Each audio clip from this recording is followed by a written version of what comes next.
we just had the Jimmy Kimmel, Aaron Rodgers squabble where Kimmel said, "No, you're not about to set me up with this nonsense." And now you have Katt Williams. He's an outrageous, no holds barred kind of comedian who is, it seems, blasting fellow comedians during an interview. We'll let you hear it for yourself. 1998, I'm doing this joke. It's on Comic View. Cedric comes to the Comedy Store. He watches me in the audience. He comes backstage. He tells me what a great job I did and how much he loves the joke. 2 years later, he's doing that as his last joke on the Kings of Comedy. And he's doing it verbatim. He's just changed my car into a spaceship. The same Steve that went to go watch Mark Curry do his whole sitcom and then stole everything Mark Curry had. Now Steve got a sitcom where he the principal and he wear a suit and then he gets this high top fade, making all black men think he got the best lineup in the business. And it's a man unit. For a 5-year period, every single movie that Kevin Hart did was a movie that had been on my desk. That all I had said was, just, can we take some of this step and fetch it out? And then I can do it. Like, it don't need to be overtly homosexual, because I'm not homosexual, right? It doesn't need that to be funny, right? And me saying that and them going, oh yeah, no problem. And then going to give it to this other guy and having him do it just like it was. Martin tried to put me in my first dress. The Chris Tucker that we got now is Epstein Island Chris Tucker, not Smokey. He was so egregious, I put in my contract that I won't work with Rickey Smiley again unless he's in a dress. Now, what was Rickey Smiley's next movie? Was it First Sunday? Did he wear a dress in it? You bet he did. It's in my contract. Most comedians don't get booed enough. I mean, this is how you end up with a Michael Blackson who's a real African doing a fake African accent. Okay, that would be like me being on Joe Rogan. Joe don't want me on there. I need to be on Shannon. Joe got 6 comedians that never been funny. He want to push out. Okay, like I said, the most revealing interviews are the ones where I didn't hear a single question from Shannon Sharpe. Did you? He didn't ask a thing. He didn't have to. Okay, here is your, what is that? Brandy? Probably fine with whatever they're drinking. It looks good. It looks really good. If you're listening as a podcast, looks like a very rare Cavassier. It looks good. It does. And I think he was handed that. The interview went down for 2-hour interview. 2 hours and 45 minutes conducted by Shannon Sharpe. On his Club Shay Shay show, went viral. Some of the people Katt named have started to respond. This ought to be good. Club Shay Shay on YouTube. Rickey Smiley responded on his morning radio show about the claims made about them working together on the movie next Friday. On the Rickey Smiley morning show on Thursday, Smiley told his radio audience he was originally meant to be Money Mike, but in hindsight, thinks Williams was the better choice. I had no reason to lie about that, Smiley said.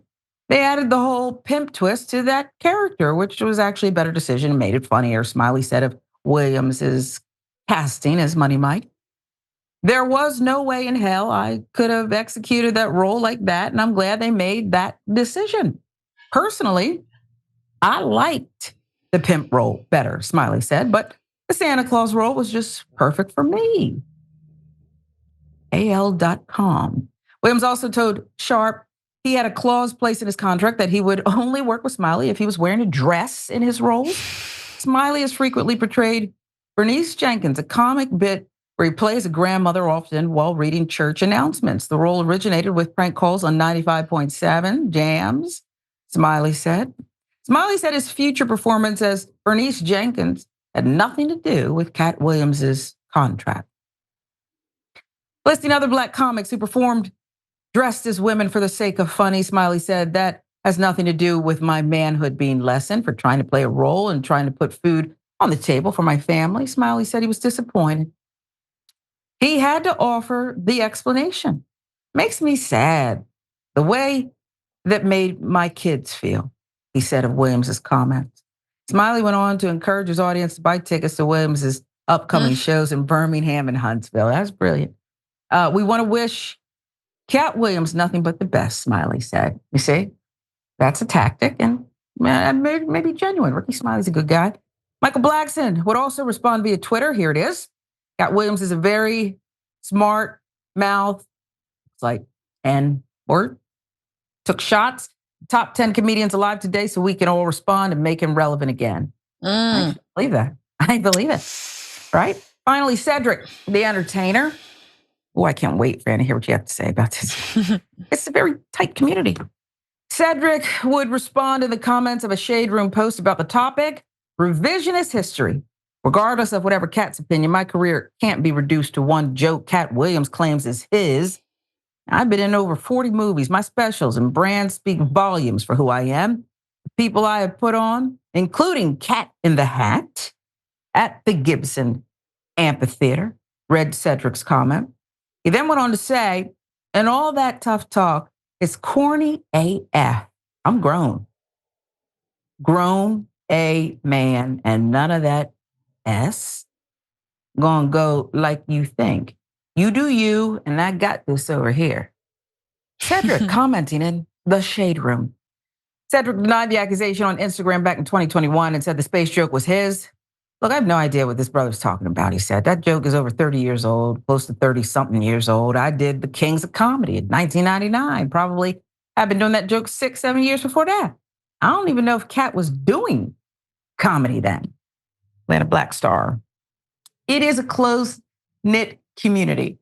I want to know what you think is anything the death penalty that Katt Williams alleges? Because I heard that stealing jokes is like, you can't come back from that with you all. Yeah, but people do it all the time, especially famous folks, right? Because they're the ones who can get away with it. So that to me seems like maybe one of the most believable accusations, but it's true that Cedric's been in the game longer than Katt, and Cedric also helped put Katt up. And so it is weird that Katt would be like, maybe retroactively, like saying that you stole my joke. But yes, that is probably one of the more serious things you could levy at people. But again, it happens a lot. There's also synchronistic thinking. People have similar bits. Look, everything under the sun has been written and done generally.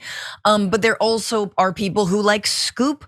Look, if you're an unknown comic and some more famous person sees your joke, they could scoop your bit in 2 seconds and no one's gonna hold them accountable because they don't, you're a nobody. And so that happens a lot. But it does seem, look, I love Katt Williams. He is as entertaining there on that interview as he ever is. I love him so much. But it definitely is just a marketing ploy of him talking a lot of smack in order to get people to pay attention to him. I think Michael Blackson's read was very, very correct. Yeah.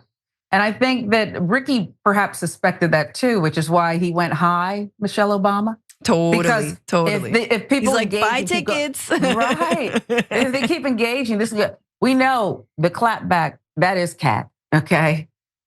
Remember that radio interview? And I like her. I don't even want to go there. Okay. It was in Atlanta. Wanda. Yes. Yeah, I think she's a great lady. But it just was, I think if Katt Williams, and I'm a huge fan, if he was going to be on the radio with me that day, and I was, the sidekick type, she's supremely talented, but I might have called in sick because I just don't want to face it. Okay. He can do fire over there, fire there, fire there. It's so quick with it, the wit. But I'll give you the last word. Do you think these other comedians would be in on it? And what do you make of Katt? He drove it home a couple times with being in a dress, the Kevin Hart. The Kevin Hart thing, we . didn't see that response, But I do think it's a way to kind of like, talk yourself up. I'm not saying it wouldn't have happened that like, if you want to make notes, they'll go to someone else who will do exactly what the script says. And I'm sure Katt Williams has been given some trash scripts to, to be in and trash movies. And I could say I have not seen a lot of Kevin Hart's movies, but like we know the dude will not turn down a paycheck. Like he is a money-making machine. He sells out massive audiences. He's also incredibly funny. But none of the films are like, oh, that's a discerning comic. Like it's just. But everyone has their different styles. I'm curious. I'm waiting to see what Kevin Hart says. But again, it's just talking smack, and that plays. Look at us talking about him. Now Yeah. people might go see him live. I feel like the comics who you guys have to not just have thick skin. I really don't think Katt Williams is bothered by anyone. No. He does what he wants. He says what he wants. And for you to be that kind of comedian, Chappelle either, perhaps. I think that's just it just is what it is. I just think it's funny. I mean, with Chappelle, like at least Katt is getting some heat on him and some like headlines because he's calling out other comics and he's like just kind of being messy, and he's not like punching down at the trans community, who's already the most, victimized community in this country in terms of hate crimes and suicide rates and whatnot. It's like, hand it to Katt that at least he's sticking among his own, which yes is the cardinal sin in comedy, but maybe he's earned it at this point. Yeah, I probably would have gone the Rickey route. I'm not going to clap back because I just don't want the smoke unless you got to be committed to it. Totally. Because if you're going to go there, you got to be A game, the whole thing. But I love it. Very close knit community. And you're saying that joke stealing goes on all the time. All the time. I thought it was like, you're out of here. You're out of the club. We'll never Yeah, no, you. I wish.